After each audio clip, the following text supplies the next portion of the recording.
بسم اللہ الرحمن الرحیم۔ السلام علیکم، آپ دیکھ رہے ہیں امپلائیز ٹی وی۔ آج کی تازہ ترین خبریں۔ نوٹیفیکیشن ایس سی کے جوانوں کے لیے 20% سپیشل الاؤنس 1 دسمبر 2025 سے دینے کا فیصلہ۔ جی 20%، اس کا باقاعدہ نوٹیفیکیشن آپ سکرین پر دیکھ سکتے ہیں۔ تو ایس سی کے جوانوں کو بہت مبارک ہو۔ آگے چلیں تو دسمبر 2024 میں وزیر اعظم کی ہدایت پر وفاقی ملازمین کے الاؤنس اور مراد میں اضافے کے لیے ایک پاورفل کمیٹی قائم کی گئی۔ افسوس کہ 1 سال گزرنے کے باوجود اس کمیٹی کی کسی سفارش پر کوئی جو عملی پیش رفت سامنے نہ آئی، نہ کوئی اضافہ، نہ کوئی رپورٹ، نہ کوئی فیصلہ۔ اب پھر نومبر 2025 میں ایک نئی کمیٹی، آپ اس کا نوٹیفیکیشن بھی سکرین پر دیکھ سکتے ہیں، ایک نئی کمیٹی بنا دی گئی جس کی صورتحال بھی پچھلی کمیٹی جیسی ہی لگ رہی ہے۔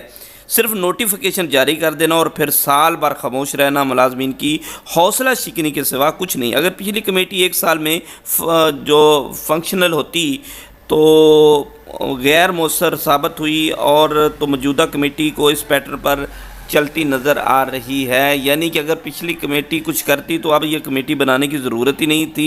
حکومت کو چاہیے کہ ان کمیٹیوں کے اعلانات کی بجائے عملی فیصلوں اور قابل یقین جو عمل درآمد کو ترجیح دے تاکہ سرکاری ملازمین کو حقیقی ریلیف مل سکے۔ آگے چلیں تو بڑی اچھی خبر ہے جی وفاقی ملازمین کے لیے۔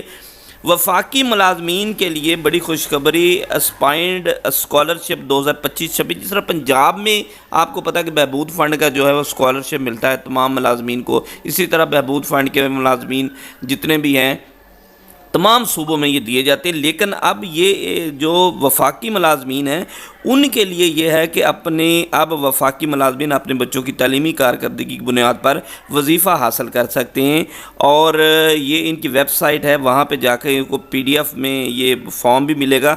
آخری تاریخ جو 30 نومبر 2025 ہے، اور یاد رکھیں کہ فارم مکمل طریقے سے پر کریں، تعلیمی اسناد مارکس شیٹ ساتھ منسلک کریں، محکمانہ تصدیق کروائیں، اور یہ اسکیم وفاقی سرکاری ملازمین کے بچوں کی تعلیمی سپورٹ کے لیے شروع کی گئی ہے۔ تمام ملازمین اس سہولت سے فائدہ اٹھا سکتے ہیں۔ یہ بہت اچھی اسکیم ہے۔ سکیل وائز 1 سکیل سے لے کر 22ویں سکیل تک فارم بھی علیحدہ دیے گئے ہیں، اور اس پر آپ اپلائی کر سکتے ہیں۔ آگے چلیں تو رولز اے کے حوالے سے خبر آپ کو دیتا چلوں کہ رولز اے کے تحت بھرتی ہونے والے وفات شدگان سرکاری ملازمین کے یتیم بچوں کو 18 سے جو 25 سال سروس کے باوجود نوکریوں سے برطرف کرنا انتہائی ظالمانہ اور غیر منصفانہ اقدام ہے۔ اور یہ ورکشاپ ہے جی شیخو پورے کی، وہاں پہ جو ملازمین کو نکالا گیا تو اس پر وہ مذمت کر رہے ہیں۔ اچھا آگے چلے تو ایک فارم آپ کے ساتھ میں دکھانا چاہتا ہوں، تمام بڑی انفارمیٹو یہ فارم ہے، جس میں یہ کہا گیا ہے کہ جی پی فنڈ جو ہے وہ پرماننٹ ایڈوانس یا پھر ریٹائرمنٹ کے بعد جی پی فنڈ فائنل پیمنٹ کے حوالے سے یہ ہے، کہتے ہیں کہ جی پی فنڈ کی جب آپ فائنل پیمنٹ لیتی ہیں تو 2.5% زکوٰۃ کی کٹوتی ہوتی ہے۔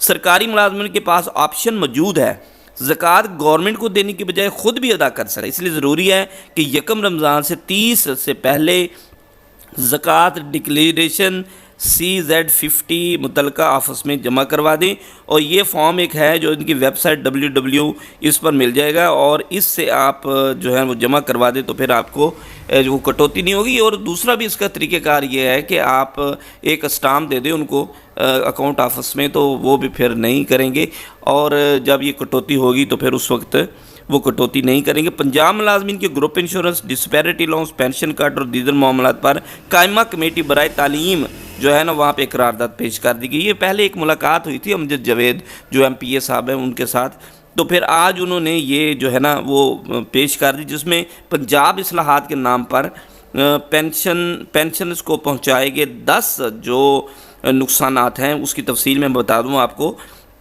سابق جو تھی وہ 36 ماہ کی اوسط تنخواہ پر پینشن مقرر کر کے پینشن کم کر دی گئی۔ لیو انکیشمنٹ کو ریفیوزل سے مشروط کر کے ختم کر دیا گیا۔ 2011 15 22 کے الاؤنسز 2024 25 کے اضافے الاؤنسز بھی ختم کر دی گئی۔ اسی طرح 2024 23 24 25 کے اضافے جو موجودہ پینشنرز تک محدود تھے، نئے پینشنرز کے لیے یہ سارے ختم کر دیے گئے۔ اچھا آگے چلیں تو وہ کہتا ہے گریجویٹی کی شرح 25% کر کے 1/3 کم کر دی گئی۔ قبل از وقت ریٹائرمنٹ پر آپ کو کٹوتی ہوگی 2% سے لے کر 8% تک، آئندہ پینشن اضافہ ملازمین کے اڈہاک ریلیف کا نصف مقرر کر دیا گیا، یعنی کہ پینشن کا جو اضافہ ہوگا، اگر آپ اڈہاک ریلیف گورنمنٹ آپ کو دیتی ہے جی 20%، تو آپ کو 10% پینشن میں اضافہ ہوگا، یعنی اس کے حساب سے یہ بھی نوٹیفیکیشن گورنمنٹ نے کیا ہوا ہے۔ 1 دسمبر کے بعد 6 ماہ سے زائد سروس ملنے پر نیشنل ریٹائرمنٹ انکریمنٹ بھی ختم کر دی گئی، یعنی کہ جو آپ کو انکریمنٹ 1 دسمبر کے بعد 6 ماہ پورے ہوتے تھے جو ملتی تھی انکریمنٹ، اضافی انکریمنٹ، یعنی آج جولائی کے بعد اگر ریٹائرمنٹ پر آپ جاتے تھے جولائی، اگست، ستمبر، اکتوبر، دسمبر سے پہلے، تو آپ کو ایک اضافی انکریمنٹ ملتی تھی، اس کا بڑا فائدہ ہو جاتا تھا لاکھوں میں، وہ بھی آپ کی ختم کر دی گئی۔ فیملی پینشن محدود اب آگے منتقل نہیں ہو سکے گی، رول 70A ختم، پینشن فیملیز کا حق بھی ختم کر دیا گیا۔ تو یہ ایک بڑی اپڈیٹ تھی،